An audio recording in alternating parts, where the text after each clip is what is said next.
Derbs, how are we feeling this morning?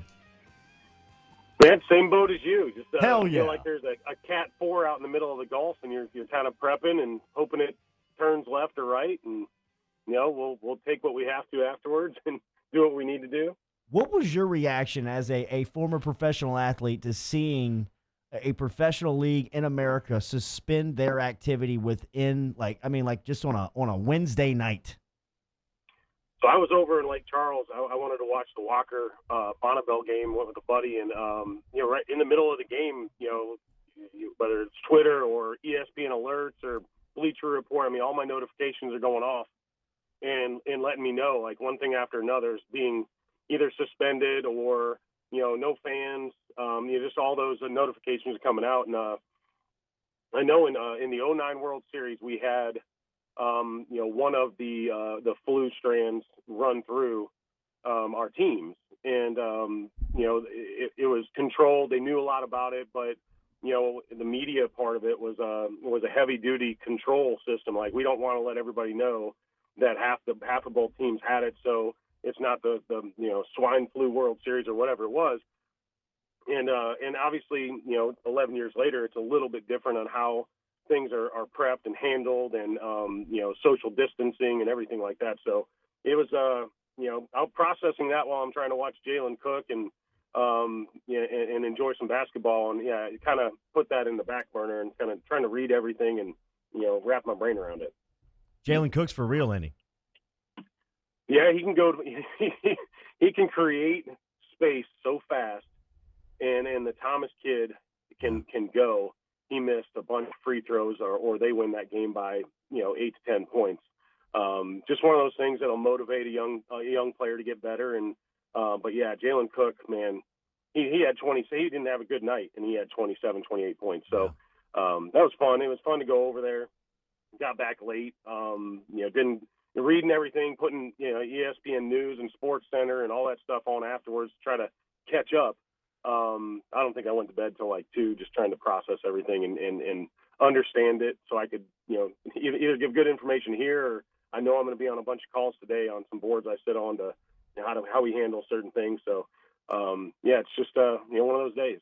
You've played in minor league parks. You've been in spring training. You've played in competition where there's been not a lot of fan support. But could you imagine playing on the highest level without a fan in the room? Well, there are some games in Cleveland and Kansas City, in Detroit, where maybe there were like 3,500, 4,000 people, or it seemed like that. There were probably more. The deal with that is, I think I saw somebody put out there, they should only let one fan in. I love that idea, too. One fan of each team. Just one fan. So you can hear that guy hollering your name, telling you you're not good enough. Pick another sport. Landscaping's cool. But that's type of stuff that I have played on cloverleafs. And I thought going to pro ball I was going to be in front of 10,000 like they were at LSU, and you go down to a cloverleaf in Fort Myers, and it's just 2 Dominican kids with a gun and a chart, and maybe a mom or dad. So you what happens is you kind of revert back to just the competitor. It's just me and you. Like, I'm not pitching for anybody else. And you're not hitting for anybody else. Let's just see if I can beat you. And so believe me, these kids are going to go compete. If they do end up playing this weekend, they're going to go compete against each other like they're playing in front of 10,000, because, they've been competing against each other in the recruiting battles, some of them in high school, especially in high school select ball. So they want to go out there. Ole Miss is 16-game win streak, and, you heard Bianco. It's fun to listen to him talk. He's the type of guy you want your kid to go play with, just like Paul and those guys. So, it'll be interesting to see which players can, because it won't be everybody. Not everybody's going to be able to get it going just on their own adrenaline or self-production of it, getting yourself self-motivated. Some guys do need that noise in the background. Some guys need that stuff. And it's not to be said that anybody's better than anybody for it. It's just I couldn't throw a ball in this. I've told guys this before. I couldn't throw a ball over 90 miles an hour in a warm-up to save my life during my career. I needed a hitter to stand in. So I was in front of 50,000 people trying to throw, 90, and it's 87. I'm like, man, this is my last day playing. I just can't throw it hard. And the first guy gets in, and I throw a sinker 92, 93. It's okay, well, I need the competition to get me going. I don't necessarily need the people to get me going. Talking to Chad Durbin, former big leaguer, is what I was going to say there. Chad, so have you heard? I've read a few different things about the MLB, and as far as it started its schedule, I know that they want to start on time, and that they're talking about maybe if like a home team's area is more infected, they'll flip flop. What's the latest on the MLB front? Well, I think that they're in a place where they can be somewhat more reactionary. I mean, they're going to be as proactive as they can in their own situations in Arizona and Florida right now. They can kind of quarantine themselves during spring training. No fans. We can still play games. Yeah. We can play against each other. We can get a lot of stuff done. But they don't have to do anything for the next 2 weeks. And if they push everything back, push a couple series back. But yes, you definitely want to identify which areas aren't really pushing the numbers out there at a higher rate.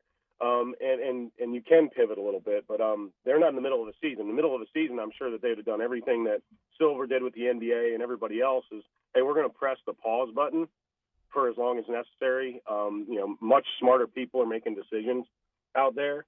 And I enjoy the banter that y'all have right now because it's very much like hurricane season. Yeah. And, you've prepped, we're kind of just waiting to see what happens. And then afterwards, we'll do what people in Louisiana always do is we'll go back to getting stuff done, doing what we need to do, after the fact. But yeah, you're seeing the entire world and the country kind of, react to this. I think the Ivy League making decisions, some people that are way smarter than me, deciding what's best. You kind of have to follow suit.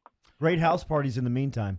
Yeah, right. It just with only people that you Lysol first. When you step inside, you just got to get sprayed down. 23 again. Oh, could you imagine being in college right now? No, they're gonna love this. They're gonna tear it up, dude. What a high imagine point. being a pro ball guy that doesn't have to go to school. And that would have been you. That would have been you. Yeah, that was your life. That would have been And you needed an assistant too. I could have worked for you and Harper. Assistant for sure. Nobody has more wingman regrets than Jordy Collada. Just littered all over the place. What could have been so good. Derbs, it's all about bandwidth and your Wi-Fi working for the next couple weeks for these kids. Yes, absolutely. I was thinking about this. Thinking about professional baseball. Do you think do the Miami Marlins and Derek Jeter, do they deserve credit for kind of pioneering this idea of playing baseball without fans in the stands? Just trolling Hall of Famers right now. I like what you're doing. It's not going to affect their attendance one bit, is it? No, I mean, I've never seen a single person in any Marlins highlight in that stadium. Derbs, what do you think about Cole Henry moving back a night? Yeah, I like it. I mean, give him an extra day. Let him. They know what they need to know on him, and whether there's whether he's tender or whether it's a feel thing or changing what he's eating. I don't know what the I'll be honest, I haven't read as many articles I usually read. In between, I haven't been in touch with the guys I usually get in touch with. So I'm kind of I'm a big fan of his. I like everything he does, but the staff can handle it. It's not like we're pushing somebody to Friday that can't get it done. Or is it Friday or tonight? No, it's Friday. Yeah, no, it's Friday. So yeah. I mean, I looked at the numbers. The numbers are essentially the same. I think Landon Marceau has given up one more earned run than Cole Henry has, but Marceau's also thrown 4 1/3 more than Henry has. Yeah, and Cole's, he's got arguably better stuff and the ability to shut down a team maybe at a higher level. A little more velocity, which tends to die off in those innings 3, 4, 5, and 6, and I think that's why he's throwing less innings, for sure. But yeah, he's a guy that if you've got to alter some of his schedule to give him an extra day of rest while he builds up again and gets things right. I mean, we have the luxury this year of being able to do that without really skipping a beat. You mentioned Henry's kind of shorter outings, and maybe part of that is a byproduct of Jaden Hill getting these dominant extending outings, but do you think what would it take for Henry to start to go a bit deeper?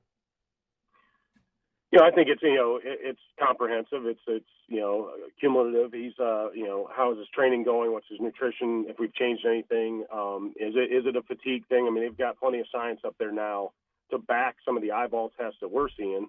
When you're throwing 89 and 91 and you started out at 94, 95, something's going on. I don't think it's necessarily mechanical. I don't think he's hurt. I think it's something that they know in-house, and they'll continue to adjust and figure it out. It's a big year for them. Any little things that might be bothering them, they do a really good job with these guys of balancing. We need to win versus what's best for this kid over the next 6 months. So I really do respect AD and Paul and that entire staff, their training staff and the medical staff behind it, because they do such a better job than they ever have of paying attention to that stuff, making sure kids are right going into the games. And the depth of the roster definitely helps out. Talk to you next week, Derb. Stay healthy. All right, guys. You too. Thanks so much, man. Chad Durbin checking in on a Thursday.